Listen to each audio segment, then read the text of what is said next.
नमस्कार साथियों। आज की ये जो वीडियो है ये सभी खाता धारकों के लिए काफ़ी ज़्यादा महत्वपूर्ण होने वाली है। यानी अगर भारत के किसी भी राज्य में आपका बैंक अकाउंट है, आप खुला हुआ है, तो ये वीडियो आज आपके लिए काफ़ी ज़्यादा इन्फॉर्मेटिव हो जाता है। क्योंकि कई लोग ऐसे होते हैं जिनको इन सब बारे में नॉलेज नहीं होती और उनका पैसा कटता रहता है बैंक से, और एक समय ऐसा आता है जब उनका पैसा पूरा साफ़ हो जाता है, यानी कि अकाउंट नील हो जाता है। तो वो कौन सा कारण है कि आपका पैसा बैंक पूरा जब्त कर सकता है, आपका अकाउंट फ्रीज कर सकता है। पूरी वीडियो ध्यान से देखिएगा। अगर आपको इन सब बारे में कोई नॉलेज नहीं है तो आज आपको पूरी जानकारी इस वीडियो में मिलने वाली है। तो चलिए सबसे पहले अपनी वीडियो को स्टार्ट करते हैं। तो यहाँ पर आप लोग को लेकर के आ चुके हैं सीधे अपने मोबाइल फ़ोन की स्क्रीन पर, और यहाँ पर आप लोग पढ़ पाओगे, लिखा है भारत में डिजिटल बैंकिंग के बढ़ते चलन के साथ साथ बैंकिंग धोखाधड़ी और अवैध ट्रांजैक्शन और फर्जी खातों की समस्याएं भी बढ़ी हैं। इन्हीं समस्याओं से निपटने के लिए भारत सरकार और रिजर्व बैंक ऑफ इंडिया यानी आरबीआई ने बैंक खातों के संचालन और रख रखाव को लेकर कई नए नियम लागू करे हैं। आप सभी की जानकारी के लिए बता दें कि जब आप किसी को कॉल करते हो तो आपको एक डिस्क्लेमर टाइप का वहाँ पर सुनाई देता है कि किसी भी अनजान व्यक्ति के लिंक पर क्लिक ना करें, अपनी बैंक अकाउंट डिटेल्स शेयर ना करें। तो वो गवर्नमेंट इसी वजह से आप लोग को अवेयर करने के लिए इस चीज़ को लगाती है, ताकि आप लोग जिनको इस बारे में नॉलेज नहीं होती, जो कम पढ़े लिखे लोग होते हैं, वो अक्सर धोखाधड़ी का शिकार बन जाते हैं। ठीक है, कम पढ़े लिखे तो कम पढ़े लिखे, अच्छे खासे पढ़े लिखे लोग भी इसका शिकार बन जाते हैं। अभी हाल ही में यूपी की घटना है कि अच्छे खासे पढ़े हुए इंजीनियर थे, ठीक है, सरकारी संस्थान के इंजीनियर थे, उनको तक लोगों ने चूना लगा दिया, उनके पैसे पूरे साफ कर दिए। तो ऐसी कोई चीज़ आपके साथ ना हो, तो मैं अवेयरनेस के लिए आप लोग के ये वीडियो बना रहा हूँ, ताकि आप लोग को पहले से सभी चीज़ों के बारे में पता चल जाए। इन नियमों का मकसद जो है खाता धारकों की सुरक्षा, पारदर्शिता और बैंकिंग सिस्टम को मजबूत बनाना है। तो आइए इन सभी नियमों को और उनके प्रभावों को विस्तार से समझते हैं। वीडियो ध्यान से देखिएगा। आपका जो पैसा है, पूरी आपकी मेहनत की पूरी जमा पूंजी, पूरी ज़िंदगी भर की कमाई जो कि आपने अपने बैंक खाते में जमा कर रखी है, आखिर किस कारण से वो जो है बैंक जब्त कर लेगा, और ऐसे क्यों वो आपका पैसा जो है आप एक भी रुपये उसमें से निकाल नहीं पाओगे। देखिए आगे उसका पूरा कारण जान लीजिए। नंबर 1 पर तो यहाँ पर आ जाता है बैंक अकाउंट बंद या जब्त होने के जो मुख्य कारण हैं वो संदिग्ध और अवैध ट्रांजैक्शन, फ्रॉड ट्रांजैक्शन, ये सबसे ज़्यादा होता है। यदि आपके खाते में बार बार संदिग्ध या अवैध लेन देन, जैसे कि अचानक बड़ी रकम आना, बार बार पैसे आना जाना हो रहे हैं, तो बैंक और आरबीआई ऐसे खातों पर नज़र रखते हैं। फॉर एग्जांपल हम आपको बता दें, मान लेते हैं कि आप एक सीनियर सिटीजन हो, आप एक वरिष्ठ नागरिक हो, आप अकेले रहते हो घर में, आपके जो बच्चे हैं वो कहीं बाहर कमाते हैं, जैसे कि आप रहने वाले हो लखनऊ के और आपके बच्चे मुंबई में काम करते हैं, या आप बिहार के रहने वाले हो, आपके बच्चे हैदराबाद में काम करते हैं। मतलब इस तरह से तो वो पैसे आपको पर मंथ भेजते हैं। ठीक है, कभी कभी ज़्यादा भेज देते हैं, कभी लाख 1.5 लाख या फिर कभी 50,000 भेज दिए। मतलब एक महीने में कई बार अगर ट्रांजेक्शन होता है या फिर अचानक से कोई बड़ी रकम आपके अकाउंट में आती है, तो बैंक की और सरकार की दोनों की ही नज़रें होती हैं ऐसे अकाउंट पर कि कहीं आप कोई संदिग्ध गतिविधियां तो नहीं कर रहे हो जो आपके पैसे आ जा रहे हैं बार बार। तो इस पर जो है गवर्नमेंट नज़र रखती है और इसको फ्रॉड ट्रांजैक्शन की कैटेगरी में डालती है। उसके बाद देखिए मनी लॉन्ड्रिंग भी बहुत लोग करते हैं अपने अकाउंट से। कई बार लोग अपने खाते का उपयोग दूसरों के लिए पैसे ट्रांसफ़र करने या मनी लॉन्ड्रिंग के लिए कर देते हैं, तो ऐसा करना कानूनन अपराध है। अब बहुत से लोगों को नहीं पता होगा कि ये मनी लॉन्ड्रिंग होती क्या है। देखिए आपकी जानकारी के लिए बता दें, जैसे कि ब्लैक मनी आप लोगों को याद होगा जब नोटबंदी हुई थी। जब नोट बंद हुए थे तो जो बड़े लोग थे, अमीर लोग थे, जिनके पास करोड़ों में पैसा रखा हुआ था घर में, उन्होंने क्या करा, गरीब मजदूरों को पकड़ा, उनसे बोला कि भैया ये 5 लाख रुपए अपने अकाउंट में मेरे डाल लो और उसके बदले हम तुम्हें 10,000 रुपये देंगे। तो 10,000 रुपये के लालच में लोगों ने 5 लाख रुपए उनके अपने अकाउंट में जमा कर लिए और उसको जो है वाइट करवा दिया, यानी बैंकों से जाके उसको अच्छे जो नए नोट थे उसमें कन्वर्ट करवा लिया। तो ये होती है मनी लॉन्ड्रिंग, जो ब्लैक मनी को वाइट मनी में कन्वर्ट कर देती है। तो कई बार लोग ऐसा करते हैं कि जो अपने पैसे दूसरे के अकाउंट में जमा करवा देते हैं, या फिर उनके पैसे अपने पैसे दूसरे के अकाउंट से जो है ट्रांजेक्शन करवाते हैं, ताकि वो सरकार की पकड़ में ना आए। तो ऐसे लोग का भी अकाउंट जो है बंद हो जाएगा। उसके बाद बात आती है खाता किसी और को सौंपना। कुछ लोग पैसों के लालच में अपना खाता किसी अन्य व्यक्ति को सौंप देते हैं, जिससे वह अवैध लेन देन करता है। ऐसे खातों को भी बंद या जब्त किया जा सकता है। उसके बाद देखिए सेकंड सबसे बड़ा कारण है कि केवाईसी अपडेट ना कराना। केवाईसी का महत्व होता है know your customer.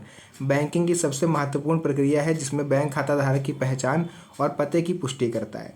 KYC update ना होने पर यदि आपने अपने बैंक खाते की केवाईसी अपडेट नहीं कराई, तो आपका पैन कार्ड और आपका जो भी आधार कार्ड फोटो आदि है, आपका खाता बंद या फिर डोरमेट की कैटेगरी में डाल दिया जाएगा। डोरमेट मीन्स होता है निष्क्रिय, आपका अकाउंट कर दिया जाएगा। उसका देखिए आरबीआई की जो नई गाइडलाइंस हैं उसके हिसाब से कि अगर हर खाते की केवाईसी समय समय पर अपडेट होना जरूरी है, जिससे फर्जी खातों और धोखाधड़ी को रोका जा सके। इसके अलावा कई लोग क्या करते हैं, फर्जी दस्तावेजों से भी अपना खाता खुलवा लेते हैं। अगर आपने अकाउंट खुलवाते समय फर्जी डॉक्यूमेंट्स का यूज़ करा है, यदि किसी खाते को फर्जी दस्तावेजों के आधार पर खोला गया है तो बैंक ऐसे खातों को तुरंत बंद या फिर जब्त कर सकता है। फ्रॉड अकाउंट, ऐसे खाते जिनमें गलत जानकारी या फर्जी कागजात लगे हों उन पर आरबीआई जो है वो सख्त कार्रवाई करता है और उस पर नज़र रहती है गवर्नमेंट की भी और बैंक की भी। उसके बाद देखिए निष्क्रिय, इनएक्टिव और डोरमेंट अकाउंट, ये होता क्या है। इनएक्टिव अकाउंट होते हैं यदि आपने खाते में 12 महीने से कोई लेन देन नहीं किया तो खाता आपका इनएक्टिव हो जाएगा।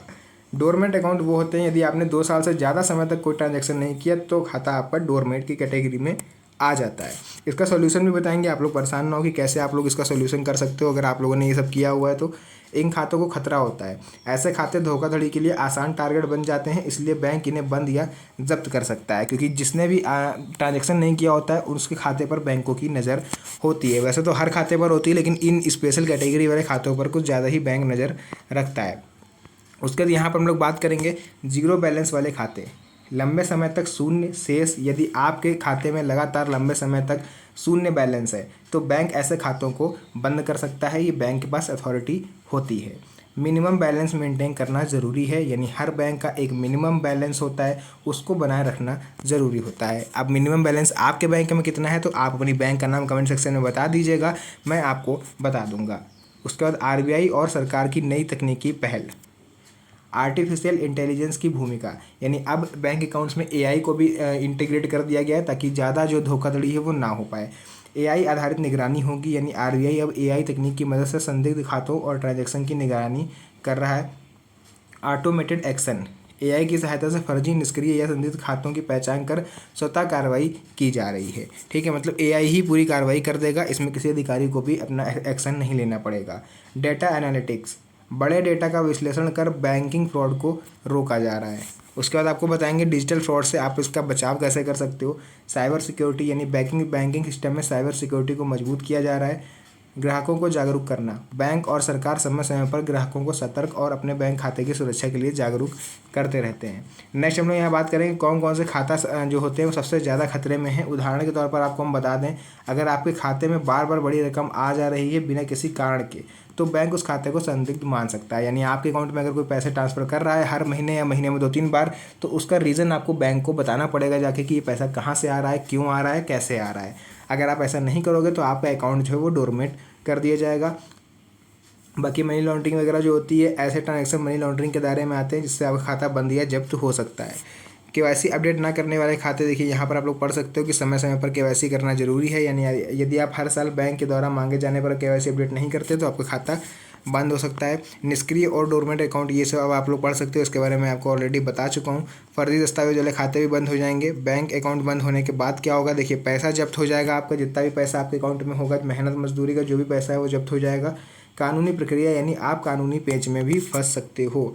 उसका देखिए खाते को दोबारा कैसे चालू करें, अगर ऐसा केस आपके साथ हो जाता है तो सिंपली आपको केवाईसी करा लेनी है और जो भी डॉक्यूमेंट्स हैं वो आपको जमा करने हैं। डॉक्यूमेंट्स अभी हम आगे आपको बता देंगे कौन कौन से डॉक्यूमेंट आपको जमा करने हैं। खाता धारकों के लिए सुझाव क्या है ताकि आपके साथ ऐसा ना हो, तो उसके लिए आप कैसे कर सकते हो, ये काम आपको जरूर करना है अगर आपको अपने पैसे जब्त होने से बचाने हैं तो। केवाईसी हमेशा अपडेट रखें, पैन आधार लिंक रखें, आप बैंक की सूचना पर ध्यान दें। बैंक आपको एसएमएस के थ्रू मैसेज भेजा करता है अगर कोई ट्रांजैक्शन होता है, इनवैलिड एक्टिविटी होती है तो उसके बारे में बैंक आपको बता देता है, तो ये आपको ध्यान रखना है। उसके खाते में नियमित लेन देन करें, मिनिमम बैलेंस बनाए रखें, किसी को भी खाता अपना ना सौंपें, ठीक है, और बड़े ट्रांजेक्शन से बचें। उसके बाद देखिए नेक्स्ट आता है ऑनलाइन सुरक्षा का ध्यान आपको रखना है। आईडी पासवर्ड वगैरह किसी को शेयर नहीं करने हैं। संदिग्ध कॉल या लिंक से बचें। बैंक नियमों का पालन करने पर संभावित नुकसान आपको हो सकते हैं, यानी अगर आप पालन नहीं करते हो तो ये सब जो आप देख रहे हो स्क्रीन पर ऐसे नुकसान आपको हो सकते हैं। आपका खाता बंद हो सकता है, पैसा फंस सकता है, कानूनी कार्रवाई से आपको गुजरना पड़ सकता है। तो यहाँ पर आप लोग देख सकते हो, देखिए जितनी भी चीज़ें थी मैंने पूरी क्लियर कर दी है। आई थिंक आपको समझ में आ गया होगा कि आपको क्या नहीं करना है और इसका बचाव कैसे करना है। आपको ई-केवाईसी करवा लेना है जाके, अगर आपने अभी तक कोई ऐसी इनवैलिड एक्टिविटी की हुई है, और नहीं भी की है तब भी आपको ई-केवाईसी अपना करवा लेना चाहिए, क्योंकि समय समय पर अगर आप इसको करवाते रहोगे तो आपके बैंक अकाउंट में किसी को भी कैसे भी कोई भी प्रॉब्लम नहीं होगी। तो फिलहाल जो भी जानकारी थी मैंने पूरी क्लियर आपको बता दी है। वीडियो अच्छी लगी हुई तो वीडियो को लाइक और चैनल पर पहली बार आए तो सब्सक्राइब भी कर लीजिएगा, क्योंकि ऐसी वीडियोज़ मैं आपके लिए बनाता रहता हूँ। तो मिलते हैं आप सभी से नेक्स्ट वीडियो में एक और अच्छी इंटरेस्टिंग मज़ेदार वीडियो के साथ। तब तक के लिए धन्यवाद। जय हिंद।